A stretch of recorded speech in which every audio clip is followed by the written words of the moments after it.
Napoléon s'était regardé comme si sûr de la disposition des esprits et des choses, que le succès, pensait-il, ne devait tenir nullement aux forces qu'il mènerait avec lui.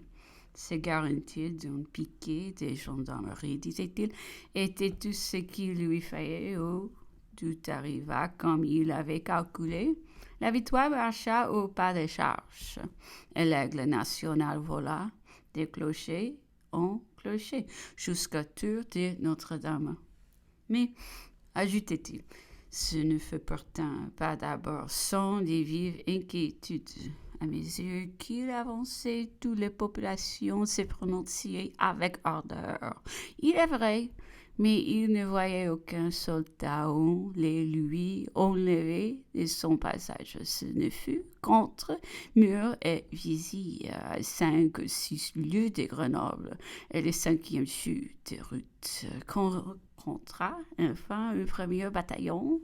L'officier qui le commandait refusa même de parlementer. Alors l'empereur n'hésita pas. Il s'avança seul de sa personne.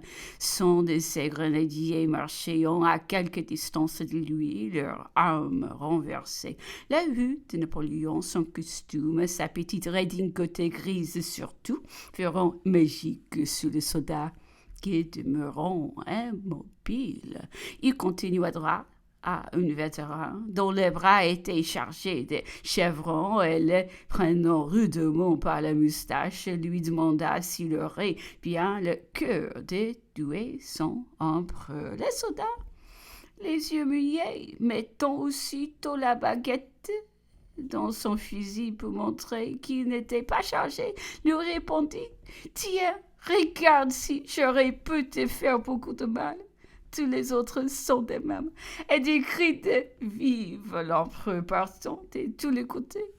Napoléon commande au bataillon une demi-tour à droite et toute marche vers Paris. À peu de distance de Grenoble, le colonel Lebaudoyer, à la tête de son régiment, vint se joindre à lui.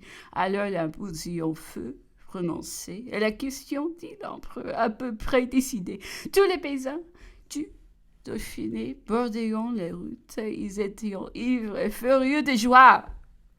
Quand le premier bataillon, dont on vient de parler, hésitait encore, ils s'en trouvaient de meilleurs sûrs, ces derrière cherchant à être décidés par le cri de « Vive l'empereur !»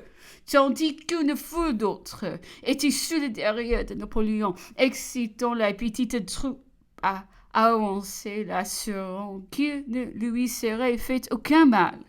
Dans une certaine vallée s'offrit le spectacle le plus touchant qu'on puisse imaginer. C'était la réunion d'un grand nombre de communes ayant avec elles leur maire et leur curé. Du milieu de cette foule se précipite au pied de l'empereur un des plus beaux grenadiers de sa garde qui manquait depuis le débarquement et sur lesquels on avait même conçu des doutes. Dans ses yeux relayant des grosses larmes de joie.